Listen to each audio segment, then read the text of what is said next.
Bismillahirrahmanirrahim. Assalamu alaikum students. I am Miss Nahid and I am going to teach you chapter number 2, the earth. In this chapter, inshallah, we will discuss about the continents and formation of continents. Let's start the chapter. First of all, world geography. How world geography was created. First of all, जिस तरह से हमें world map अभी नज़र आ रहा है, in the beginning ऐसा नहीं था. कॉन्टिनेंट्स इस तरह के मौजूद नहीं थे. इसकी कुछ वजूहात हैं, वो देखते हैं कि कौन सी हैं. सबसे पहले एक वजह जिसकी वजह से आज हमें जो वर्ल्ड मैप है वो इस कंडीशन में नज़र आ रहा है, वो सबसे बेसिक वजह है प्लेट्स, टेक्टोनिक्स. ठीक है, टेक्टोनिक प्लेट्स जो हैं वो आपकी बुक में पेज नंबर 8 पे भी आपको एक जो मैप है वो नज़र आ रहा होगा. जिन्होंने रीड किया, मैं लास्ट वीडियो पे कहा था कि चैप्टर रीड करके बैठिएगा, उन्हें मेरी बात बहुत अच्छे से समझ आएगी. और जिन्होंने रीड नहीं किया वो बाद में रीड करें ताकि उनको सारे पॉइंट्स जो हैं वो क्लियर हो जाएं. ठीक है, अब ये एक्चुअली है क्या, प्लेट्स ही किस किस्म की हैं. और surface compose thick plate that move.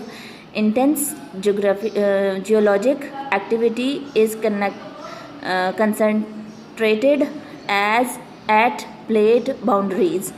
Combination of continental drift and sea floor spreading hypothesis proposed in late 1960s. 1960s में ये सारे जो इन्वेंशंस थी और पता चला इस तरह से इन प्लेट्स के बारे में.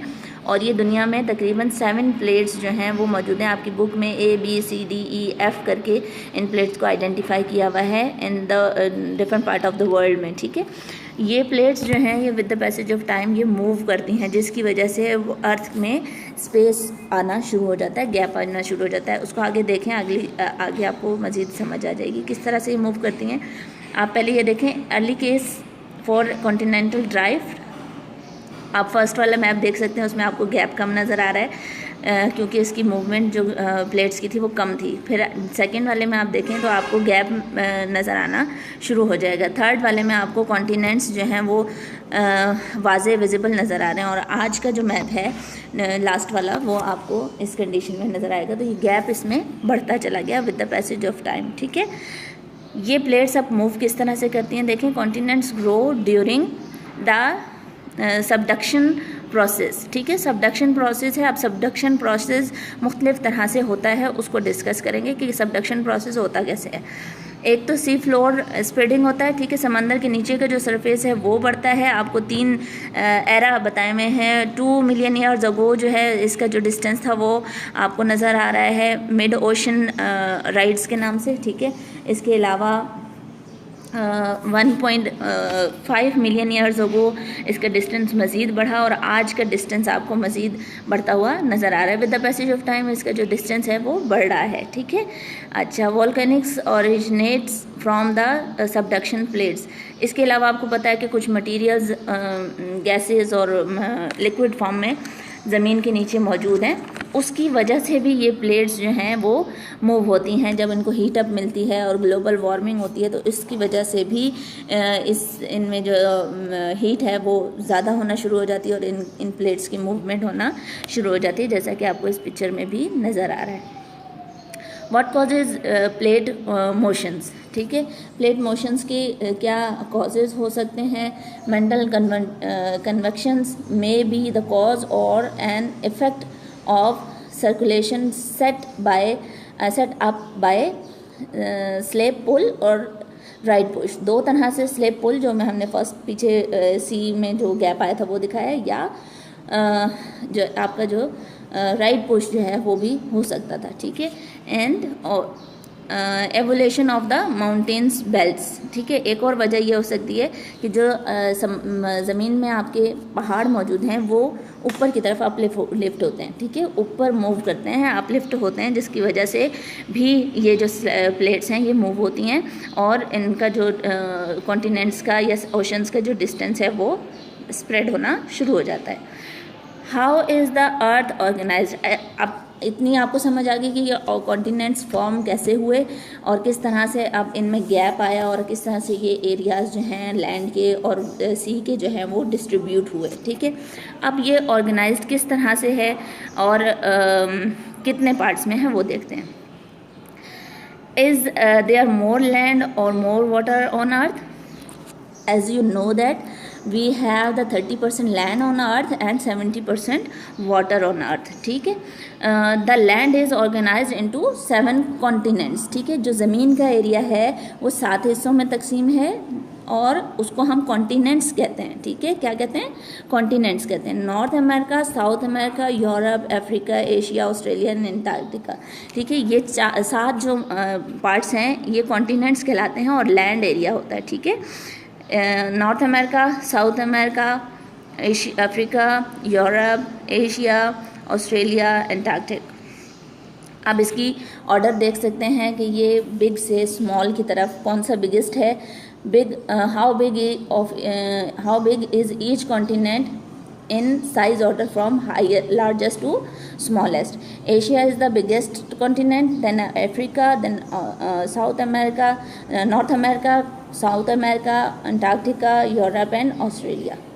राइट, ये ऑर्डर याद रखिएगा, ये आपके काम आएगा। बाकी डिटेल आप बुक में पढ़ेंगे ज़रूर ताकि आपको कॉन्टिनेंट्स के बारे में पता चल सके। The water is organised into 4 oceans. अब लैंड एरिया कितने हिस्सों में तकसीम हुआ था?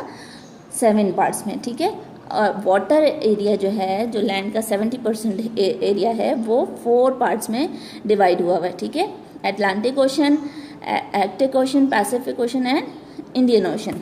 ठीक है, 4 पार्ट्स में, इसको आपने याद रखना है। ये वैसे तो आप 6 और 7 में भी पढ़ चुके हैं, नेम याद भी होंगे, लेकिन फिर भी मज़ीद अच्छे से इनकी डायरेक्शंस भी आपको मैप में दिखा रहे हैं, ये याद रखिएगा। आगे एक्टिविटी आएगी वो आपको करनी होगी। ठीक है, ओशंस के बारे में मज़ीद डिटेल हम आगे दूसरी वीडियो में भी हम आपको मज़ीद डिटेल देंगे कि ओशंस हमारे किस तरह से काम आते हैं। फ़िलहाल आप इनको ये याद रखिए कि ये 4 पार्ट्स में डिवाइडेड हैं। इस तरह से हमारी अर्थ जो है 7 parts of the land and 4 part of the water ये डिस्ट्रीब्यूटेड है। और किस तरह से फॉर्म हुई थी, फॉर्मेशन इसकी किस वजह से हुई थी? टेक्टोनिक प्लेट्स की वजह से हुई थी। ठीक है, जो अर्थ के नीचे जो प्लेट्स मौजूद हैं उनकी वजह से हुई थी। और इनकी प्लेट्स की मूवमेंट की वजह जो है वो डिफरेंट कॉजेज़ हैं जिसकी वजह से ये मूव होती हैं।